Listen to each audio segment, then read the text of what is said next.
Woo! Thank you. What we're going to talk about now is simply some keys to self-motivation. And all of us have motivation of some sort. I define motivation as the desire to achieve that which you believe to be worthwhile. And many people go through life never getting in touch with their greatness because of the lack of motivation to push themselves, or because they have not found something that they believe to be worthwhile to challenge them. I heard a poem once that said, many a flower has bloomed unceasingly and wasted sweetness upon the cold desert air.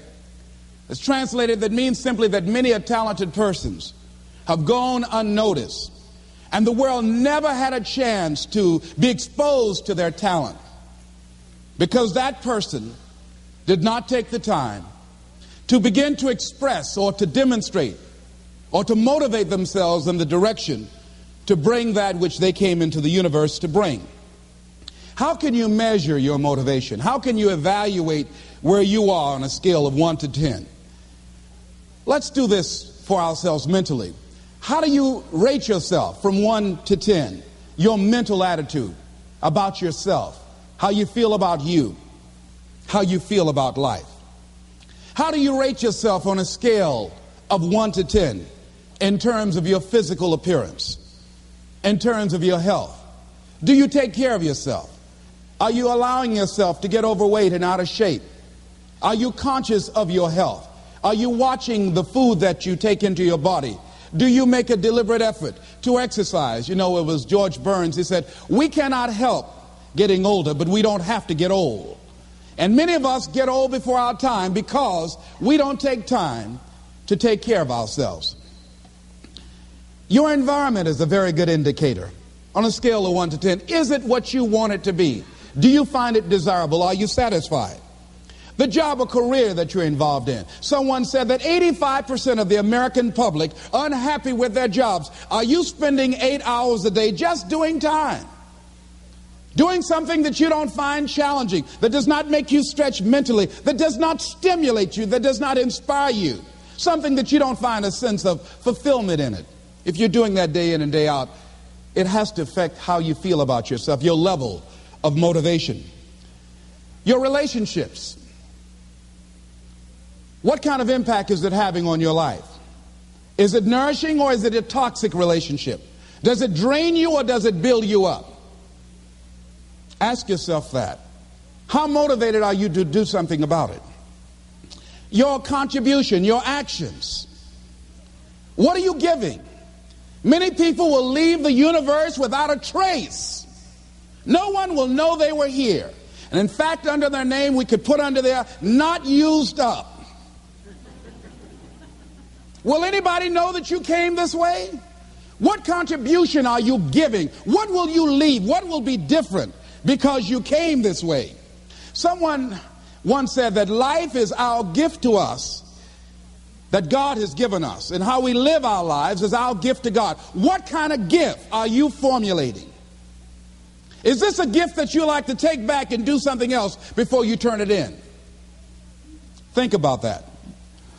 What can we do? What are some of the keys that we can begin to use to motivate ourselves when our batteries run low?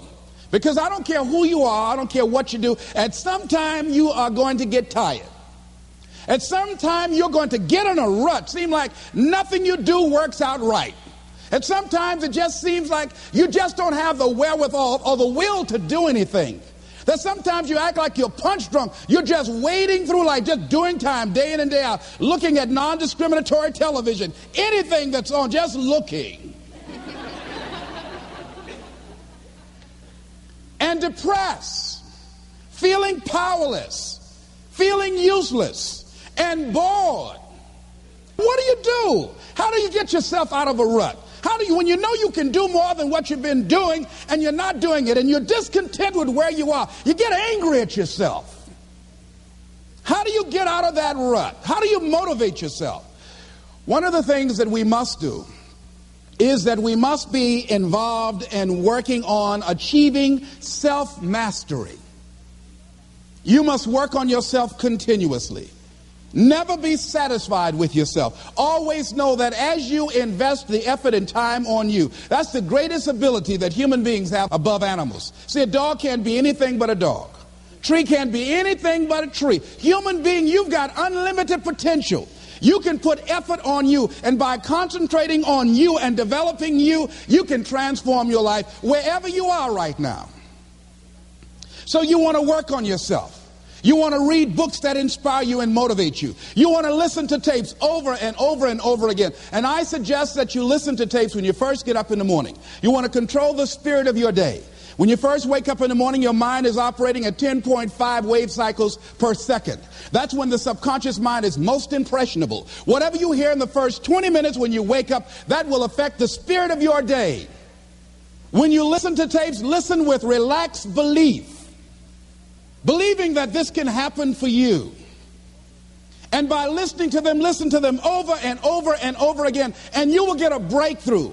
You can listen to the same tape for months, and all of a sudden you hear something you never heard before. It'll have a special meaning for you. Or read the same book over again, and you find some special insight. You said, I can't believe I didn't see that the first time. So you want to be involved in developing yourself. Most people won't do that. Most people won't take that kind of effort and invest that kind of energy in themselves, because they will fall prey to that conversation within. Oh, don't do that. You don't have time. You're too busy. You're too caught up in the rat race. Most people won't do that. Well, they won't take time to go to lectures. They won't take time to go to seminars. They won't take time to go to classes to improve themselves. And as you continue to work on yourself, you will begin to expand your vision of yourself. You begin to work towards self-mastery, and you will begin to see it reflect itself in all the dimensions of your life, your mental life, your physical life, your social life, in your relationships, your monetary life. So concentrate on developing yourself, because if you don't, I guarantee you that you will make a settlement, and most people have, and most of us already have. What kind of settlement have you made with your life? You know, when we make settlements, out of court settlements, you've heard them. That means that you decided to take something less than what you originally wanted to get had you gone into court. And the reason that you settled outside of court is because you didn't believe that you can get it. So you made an out of court settlement. Many of us are making in-life settlement. We're settling for less than what we actually deserve. We don't feel good about it, but we make it work in our minds. We'll come up with some kind of excuse to make it all right. What kind of settlement have you made with your life? Many of us settle for less than what we want out of relationships because we don't have the courage to change them. I had a seminar I used to do called, Are You Living Together or Dying Together? Many people are just dying together. Gladys Knight used to have a song that says, neither one of us want to be the first to say goodbye.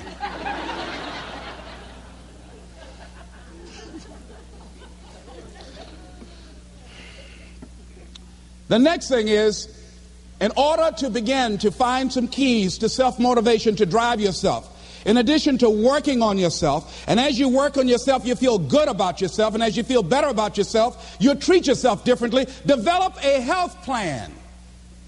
See, you can't feel well and do well if you don't have good health. You can't perform if you don't have your health. Your health is valuable. Develop a health plan. A plan that you will follow, because this is the only vehicle that you have to carry you through this experience called life. And you want to take good care of it because you love you enough. You care enough about you. And that's not easy. It is not easy having a health plan and sticking to it. But you're worth it doing it again and again and again. I have lost 22 pounds several times.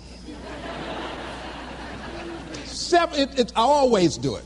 I love potato chips. People who know me know I love M&M peanuts. I love peanut butter and jelly sandwiches. I love my mother's sweet potato pie. I love this. It's not always on my health plan, but I put it on there sometimes. I said life is too short to go without sweet potato pie.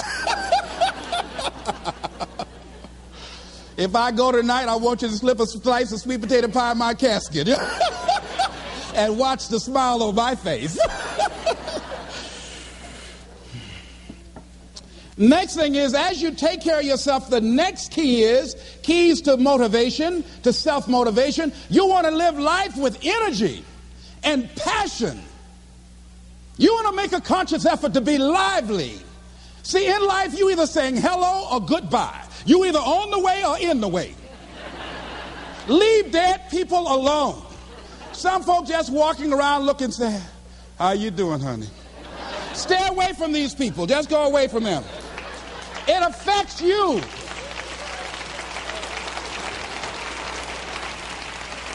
You want to smile. You want to be happy. You got a lot to be thankful for. But you watch some of the faces around you every day. And I tell you, some of these faces, they will put you in a depressed state of mind. So you want to avoid these kind of faces. When you see them coming, turn your head. Next thing is that you want to monitor your inner conversations. The things that you say to yourself. You want to watch them, and in watching them, you want to take charge. A friend of mine told me this evening, and she did it excellently. She said, I didn't want to come tonight. I was feeling so depressed. And I said, I'm going anyhow. See, that was the conversation. Oh, you really don't feel like it. You really don't need to do it. You don't really need to read anything. Forget all that. That's that inner conversation. Oh, you don't need to worry about trying to go into your own business. Forget that. You can't do that. What if you lose everything you've got? That inner conversation that stops you from doing the things you want to do less, don't do that. How can you possibly think about being a motivational speaker? You don't have the contacts. You don't have the money. You don't know the right people. You're going to get up there and your mind's going to go blank. Forget all that. You remember that time you got up before some people and you panicked? You stood up and your mind sat down? Don't you remember? And I said, yes. And then I said, shut up. So you've got to learn to stand up to yourself inside yourself. And short circuit, override that conversation that's always going on. 85% of what that conversation will tell you is negative. It's negative. It will tell you you're tired when you really are not tired. It will tell you you can't do it. It will fill you with fear. So you've got to watch that conversation. And when you find it going on, you've got to stand up to it and say, I'm going to do this anyhow. I'm afraid, but I'm afraid not to do it. And I'm not going to let you stop me. The biggest challenge that you will have in life is you. There's an old African proverb that says, if there's no enemy within, the enemy outside can do us no harm. The next thing that is a key to self-motivation is that you've got to ask yourself, what do I want out of life? What do you want out of life? What do you want out of a job? What do you want out of a career? What do you want out of a relationship? What do you want? What gives you your life? How will you know when you got it? What will make you happy? You need to know. You need to start asking yourself some questions. What do I really, really, truly want? You need to be exact about that. Don't be vague. Oh, I just want to be happy. That's too vague. What will make you happy? How will you know when you got it? Zero in on it. Be exact. Be specific.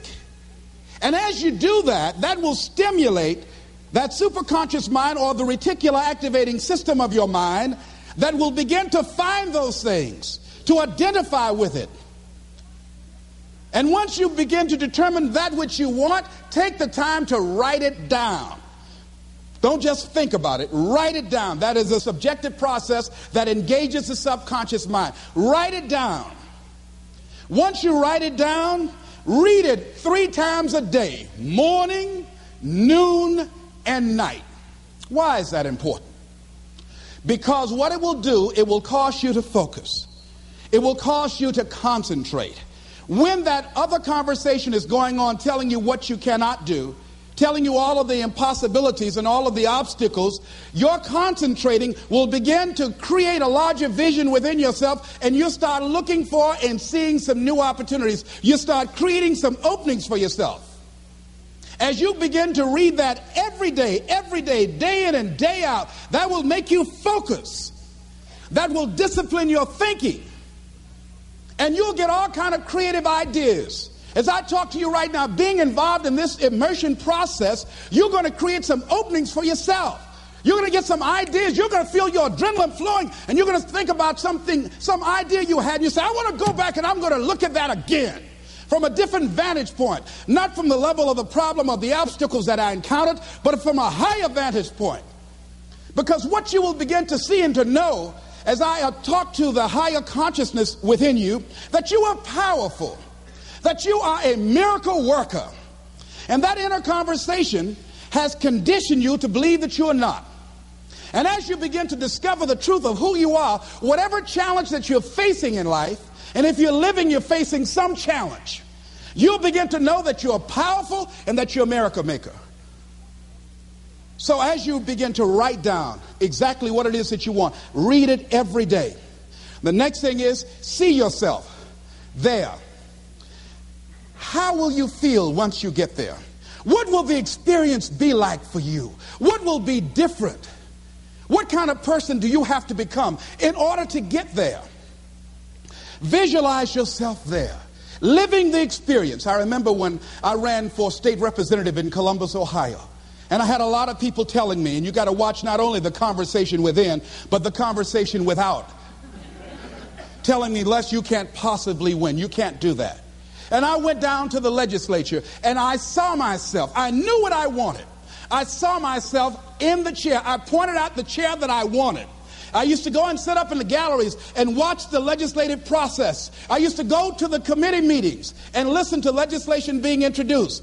I learned how to write legislation, how to amend legislation. I started thinking like a legislator, got up every day dressing, thinking like that, selling myself on it, seeing myself in the legislature. Mr. Speaker, I'm the gentleman from the 29th House District. I'd like to introduce a bill. I went in the legislature, walked around. I had the experience of it. And when I ran and won against overwhelming odds, they were shocked.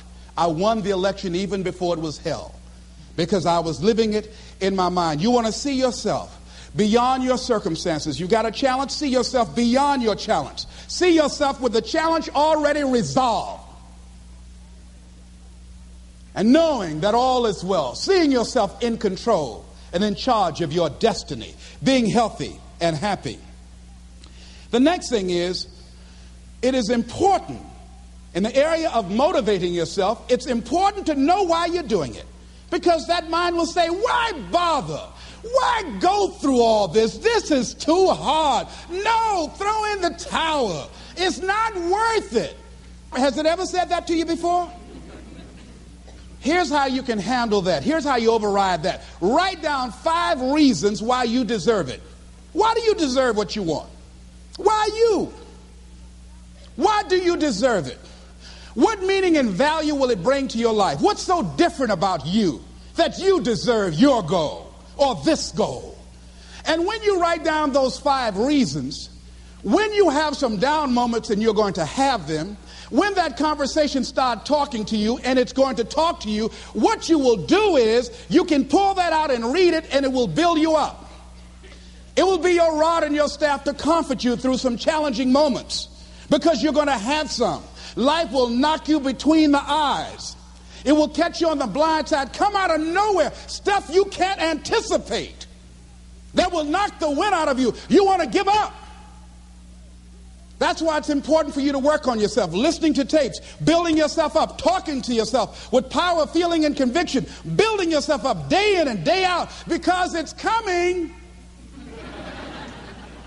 I guarantee you. Life is just waiting. Oh, he's doing good now, huh? Very good. I remember I had an experience. I was pursuing my dream. And that's why you have to work on yourself. You don't know what's going to happen. And I was telling people, I had this big rally I had to do. It was 5,000 people there. And I said, you must work on yourself. If you want a larger vision, you've got to empower yourself continuously, because life will catch you on the blind side. And after I finished my speech, I got a rousing standing ovation. And I went and called the young lady that I was dating at the time. I said, hey, guess what? I said, they love me. I got a standing ovation. And they were chanting, we want the motivator. We want the motivator. I said, listen, we want the motivator. Do you hear? She said, yes. Les, I need to talk to you. I said, well, wait a minute. You're talking about tough. I was getting off. And I'll be home soon. Les, I heard a voice in the background. Hurry up and tell him. Who's that? Les, you've been gone a lot and there's somebody else. What? And they came in. Les, come on, Mr. Motivator. They want you back out there. Wait a minute, hold a minute. What'd you say? I'm sorry, there's someone else. And I heard the voice say, hang the phone up. Clump. I say, wait a minute. I say, hey, Motivator, come on. They want you. Can't you hear them cheering? I say, okay. I say, when you working on a larger vision, I say, you got to really work on yourself because life will catch you on the blind side.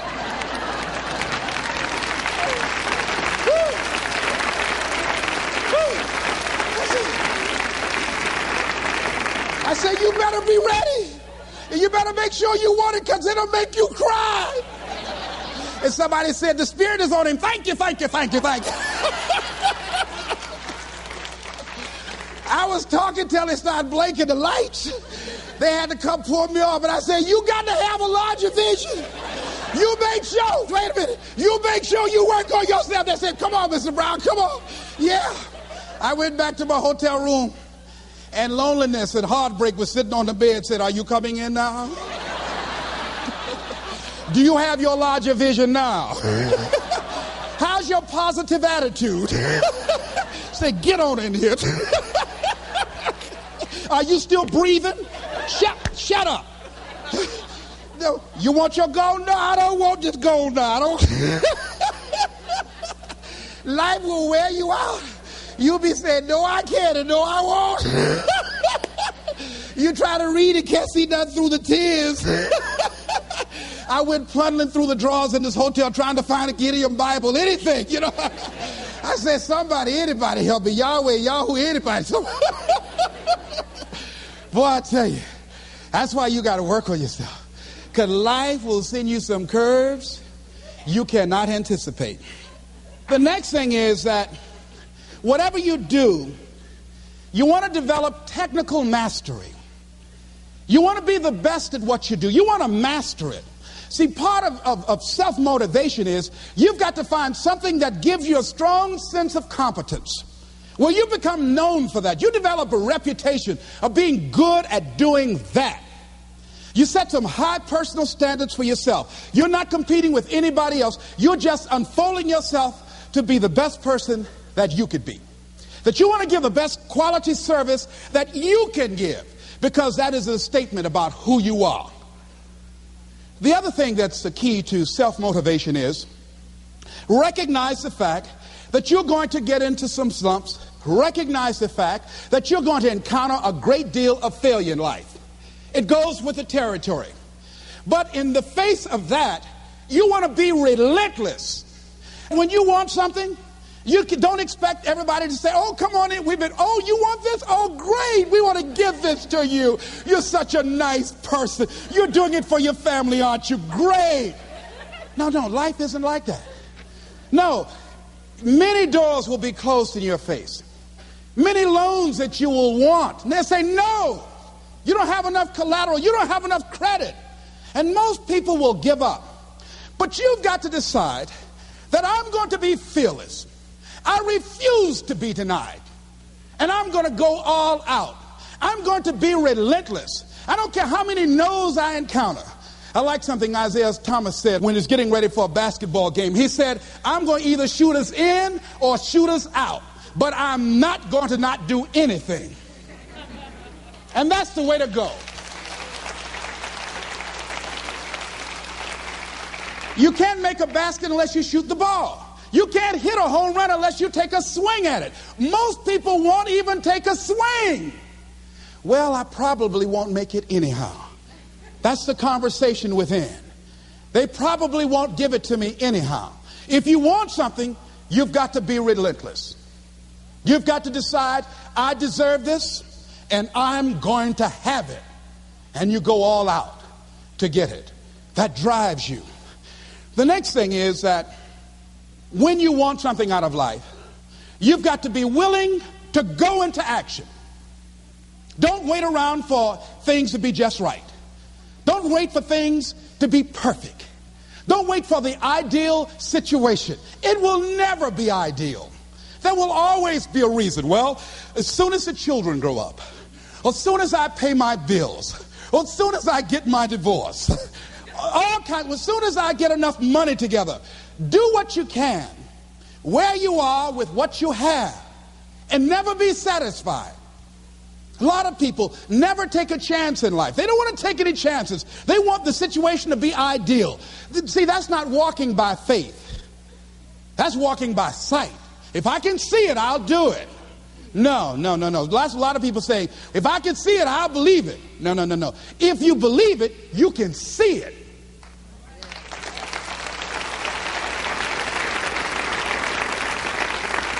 And don't be disturbed because no one else can see it. That's not unusual. That is ordinary. But because you want some different kind of results in your life, you've got to be willing to be unreasonable. If you want unreasonable results in your life, you've got to be willing to be unreasonable. Part of being unreasonable, you don't judge according to appearances. Part of being unreasonable, you can see it because you believe it. That's part of being unreasonable. Part of being unreasonable, you're like Paul, who said, you must have the faith to call forth those things that be not as though they were. That's part of being unreasonable. Most people won't do that. Most people say, call me when you get it together. Then I'll support you. The other thing is that one of the keys to self-motivation that empowers you is that you want to find a cause larger than yourself. Find something that you can contribute to. Find something that you can make a difference because you can.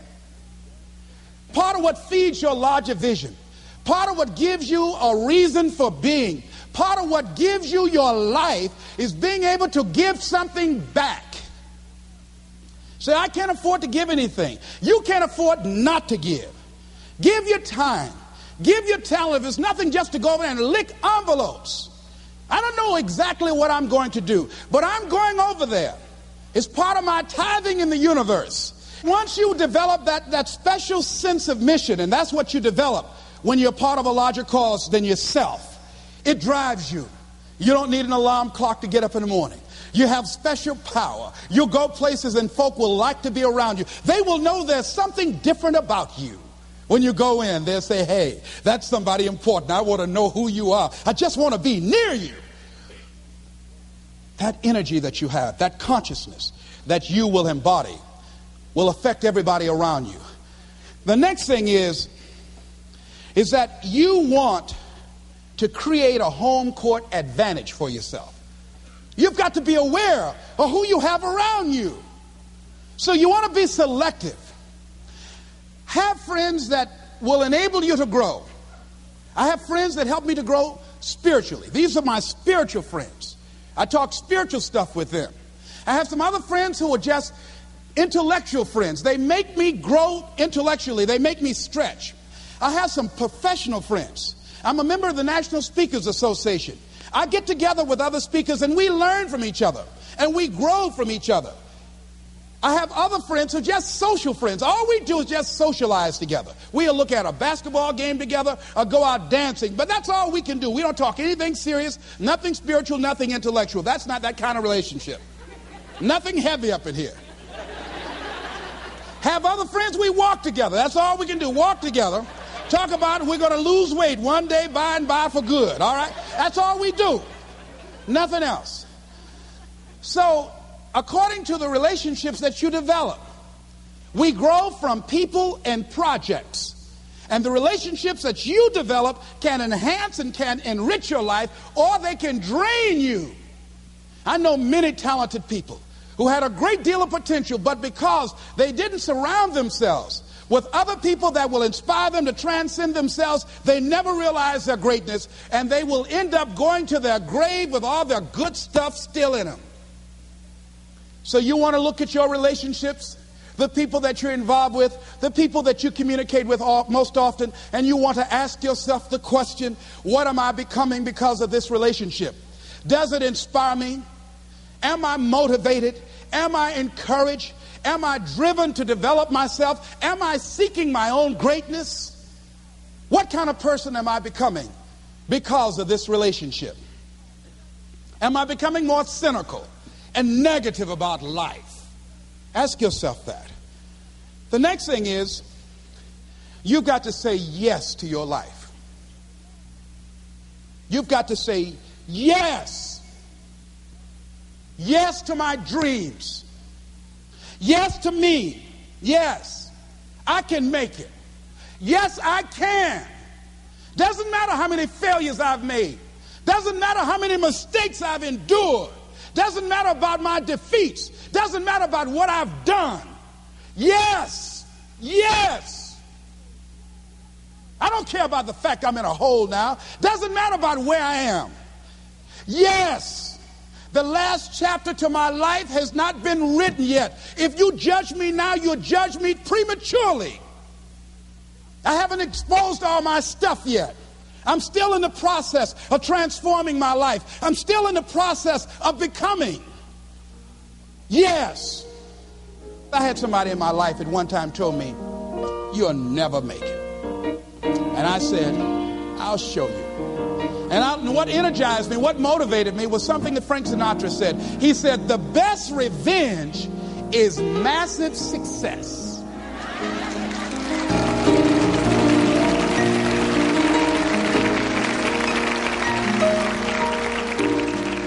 I'll show you. You just watch my smoke, as old folks used to say. So say yes. Stand up for your dreams. Stand up for what you want in your life. Decide that your life is so meaningful to you, that you love you and you love life so much that you're going to stand up for something you want. I used to have a saying when I was on the radio, stand up for what you believe in, because you can fall for anything.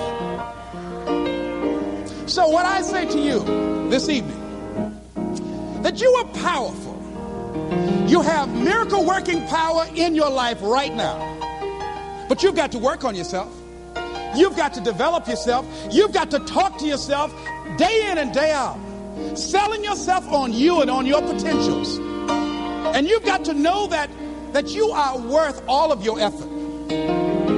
And that the key to your motivation, as you get a larger vision of yourself, is to know that you have something to give. Is to know that you have a reason for being in the universe at this point in time.